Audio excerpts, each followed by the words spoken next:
गिरावट में खरीदारी के मौके तलाश है इस बाजार में। विकास जी, अब जरा बताइए पोजिशनली इस बाजार में कहां पर ट्रेड लेने की आपकी रहेगी सलाह? देखिए स्वाति, पोजिशनली खरीदारी करने की सलाह रहेगी। एक पसंदीदा स्टॉक रहा है एवलॉन टेक्नोलॉजीज। ये आज 701 पे बंद हुआ है। 760 के पोजिशनल टारगेट है। 670 का स्टॉप लॉस रखता है। ये भारत की एक fully integrated electronic manufacturing service provide करने वाली कंपनी है। मेनली प्रिंटेड सर्किट बोर्ड वगैरह बनाती है। इनके 14 मैन्युफैक्चरिंग फैसिलिटीज है, जिसमें 2 फैसिलिटीज इनके अमेरिका में भी है, बाकी 12 भारत में है। और इकलौती ऐसी भारतीय ईएमएस कंपनी है जिसके पास फुल फ्लेजेड मैन्युफैक्चरिंग फैसिलिटी है। यूएस में जो टैरिफ वगैरह की बातें हो रही है उसका भी एक फायदा होगा। फंडामेंटल्स मजबूत है। दिसंबर तिमाही बहुत ही दमदार थी। 23 करोड़ का पैट रिपोर्ट किया, जो पिछले साल दिसंबर तिमाही में 6 करोड़ का पैट था। और लो डेट कंपनी है। मुझे लगता है इन लेवल्स पे इस स्टॉक को खरीदा जा सकता है for a positional target of 760, stop loss of 670। Okay, तो ये रही आपके लिए एवलॉन टेक्नोलॉजीज में पोजिशनल खरीदारी की सलाह। आपके लिए टारगेट रहेगा 760 का और स्टॉप लॉस रहेगा 670 का। ये है पोजिशनल पसंद विकास जी की। सर, लॉन्ग टर्म के लिए क्या अच्छा लग रहा है आपको?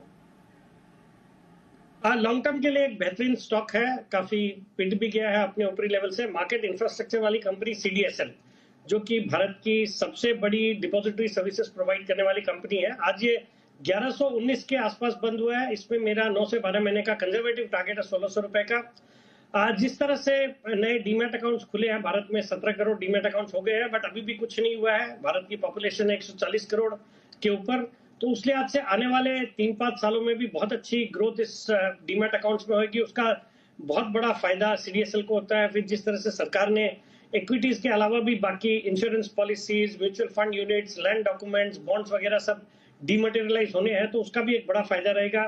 फंडामेंटल्स बहुत अच्छे हैं। दिसंबर तिमाही भी दमदार थी। 129 करोड़ का पैट रिपोर्ट किया।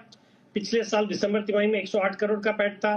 अच्छे रिटर्न रेशियोज है। Return on equity is close to 28%। Operating profit margin are close to 68%। और मुझे लगता है ये जो बाजार में गिरावट आई, बाजार में जो एक्टिविटीज भी कम हुई है, उसकी वजह से जितने मार्केट इंफ्रास्ट्रक्चर वाली कंपनियां हैं उनके स्टॉक्स में भी एक बहुत अच्छी करेक्शन, बहुत अच्छी गिरावट आई है।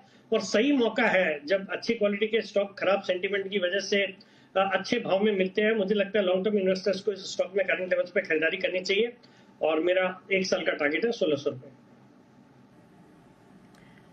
तो आपके लिए आ रही है सीडीएसएल में 1 साल के लिए खरीदारी की सलाह। 1600 के टारगेट के लिए लगभग 1 साल का नजरिया रखें इस पर। आइए पहले कॉलर से बात करें। गुवाहाटी से संजय जी इस वक्त हमारे साथ है। नमस्कार सर, पूछिए सवाल। और Ram Ram Shetty sir. Shetty sir, 3 stock है। एक तो है मेरे पास कि रत्ना मनी लिया हुआ मेरा 3000 के भाव पर, फिन केबल लिया हुआ है 1200 के भाव पर, आजाद इंजीनियरिंग लिया हुआ है 1700 के भाव पर। सर, आपको देख के तो मन हरा भरा होता है, लेकिन पोर्टफोलियो तो लालम लाल है। अब क्या मुझे एक बात बताइए, आजाद इंजीनियरिंग के अलावा पहले 2 स्टॉक्स कौन से बताए आपने सर? रत्ना मनी मेटल, दूसरा स्टॉक कौन सा बताया था आपने? Ratna money. Okay, Ratna money metals and tubes 3000 के भाव पर, और फिनोलेक्स केबल लिया हुआ 1200 के भाव पर। ठीक है, बताइए विकास सर। देखिए, पहले तो इनके जो स्टॉक्स है, स्टॉक्स की क्वालिटी अच्छी है, फंडामेंटली मजबूत स्टॉक्स है। बट हमने देखा पिछले कुछ महीनों में मिड कैप स्मॉल कैप में एक जबरदस्त गिरावट देखी गई। हालांकि ये गिरावट जायज भी थी, बिकॉज 2-3 महीने पहले एक बहुत ही एक्सेसिव वैल्यूएशन हो गए थे मिड कैप स्मॉल कैप्स में, तो वहां से करेक्शन आना लाजमी था। और इनके स्टॉक्स में भी अच्छा खासा करेक्शन हुआ है, नुकसान में है। But as far as Ratnamani metal, Finolex cable, Azad engineering, तीनों स्टॉक अच्छी क्वालिटी के स्टॉक है। और अब हम जब बाजार में एक रिकवरी एक्सपेक्ट कर रहे हैं, जब कभी है थोड़ा समय लग सकता है। मेरा ये मानना है कि प्राइस करेक्शन इस बाजार में हो चुका है। टाइम वाइज करेक्शन की बातें हो रही है और वो थोड़े दिनों में मीटअप हो जाना चाहिए। तो मुझे लगता है फिर बाजार जब सेंटिमेंट्स इंप्रूव होंगे तो लार्ज कैप्स के बाद मिड कैप्स का भी नंबर आएगा। और आज भी हमने देखा बाजार में हल्की तेजी में कई सारे मिड कैप्स में 5-7% की तेजी भी हुई है। तो मुझे लगता है, और आपके भी स्टॉक्स में आज फिनोलेक्स केबल 11% ऊपर, तो इस तरह की तेजी बनती है जब सेंटिमेंट्स इंप्रूव होते हैं। रत्नामणि मेटल भी 7% बढ़ा है। तो इन तीनों स्टॉक्स को होल्ड करें और समय दें। मुझे लगता है आपके भाव भी आएंगे, मुनाफा भी आएगा। ओके, रही आपके स्टॉक्स पर आए विकास सर की तरफ से। दिल्ली से दीपक जी से भी बात कर लेते हैं। नमस्कार सर, आपका क्या सवाल है? हेलो मैम, मेरे पास एनबीसीसी के नमस्कार सर, पूछिए। एनबीसीसी के 12,000 शेयर है @96। मैं लॉन्ग टर्म इन्वेस्टर हूँ। तो सेठी सर का मैं बहुत बड़ा फैन हूँ, इनके सारे शेयर को मैं फॉलो करता हूँ। तो इसका लॉन्ग टर्म टारगेट क्या होगा? 96 पर सर खरीद है, ऊंची खरीद है, नुकसान में भी एनबीसीसी। लॉन्ग टर्म के लिए क्या टारगेट आप देख रहे हैं? नहीं, बिल्कुल। देखिए, पहले तो thank you for your kind words. बाकी एनबीसीसी अच्छी क्वालिटी की एक पीएसयू कंपनी है, हालांकि इसमें भी अपने हाइट से बहुत अच्छा करेक्शन हुआ है। इन लेवल्स पे स्टॉक अच्छा लगता है। ये भी गवर्नमेंट के जितने लैंड है उनको डेवलप करने का काम करती है, पीएसयूज के लैंड को डेवलप करने का काम करती है, बॉर्डर फेंसिंग करती है। जबरदस्त ऑर्डर बुक है। मुझे लगता है ये स्टॉक भी अब बाजार में जैसे जैसे थोड़ा सेंटिमेंट इंप्रूव हो रहा है, मुझे लगता है ये स्टॉक भी अच्छा करेगा, तो इनके भाव तो डेफिनेटली आ ही जाएंगे। बाकी मेरा इसमें एक साल का एक टारगेट रहेगा 115-120 रुपए का। तो मुझे लगता है आप साल भर तक इस स्टॉक में बने रहे। I think you should get decent returns from this stock.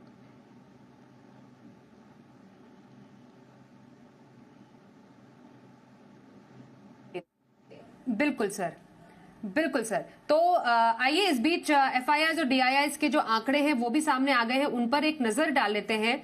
हमने देखा आज बाजार में एफआईआईज यानी विदेशी संस्थागत निवेशकों ने की है खरीदारी 1462 करोड़ रुपए की, और डीआईआईज यानी घरेलू संस्थागत निवेशकों ने कैश मार्केट में की है 2028 करोड़ की खरीदारी। तो काफी समय के बाद हमने एफआईआईज की कैश मार्केट में खरीदारी के आंकड़े देखे हैं। बरेली से अगले कॉलर रंजीत जी हमारे साथ है, उनसे भी करते हैं बात। नमस्कार सर, क्या सवाल है आपका? जी मैडम, मेरे पास जाइडस लाइफ का 400 शेयर है 1050 पे। ओके। हेलो जी। और जेके टायर का है 400 शेयर 330 पे। क्या करना चाहिए दोनों में? सर जाइडस लाइफ 1050, जेके टायर, परवीन का सवाल है क्या व्यू बन पा रहा है दोनों स्टॉक्स पर? नहीं, अगेन जहां तक जाइडस लाइफ का सवाल है, एक अच्छी क्वालिटी का स्टॉक है और आजकल कुछ पिछले 2-3 दिनों से खबरों में भी है। कल परसों भी इसको मैंने एज माई शॉर्ट टर्म मतलब सुबह की पिक में दिया था, जब इनके अंकलेश्वर प्लांट को यूएस एफडीए से 0 ऑब्जर्वेशन के साथ क्लीन चिट मिली थी, तो वो एक पॉजिटिव ट्रिगर था। और आज भी इन्होंने कोई ड्रग लॉन्च करा है या इसके लिए अप्रूवल मिला है। मुझे लगता है एक अच्छी क्वालिटी की फार्मा कंपनी और 19-20 के मल्टीपल पे स्टॉक ट्रेड करता है, जो कि सस्ता लगता है। तो इनको बिल्कुल लॉन्ग टर्म के हिसाब से इसमें बने रहने की सलाह रहेगी। और जहां तक जेके टायर का सवाल है, again good quality company, tyre stocks भी आजकल अच्छा करने लगे हैं after the massive correction which they've seen. But crude के प्राइसेस कम होने का इनको बड़ा फायदा होता है। मुझे लगता है इन लेवल्स पे होल्ड करना चाहिए जेके टायर को।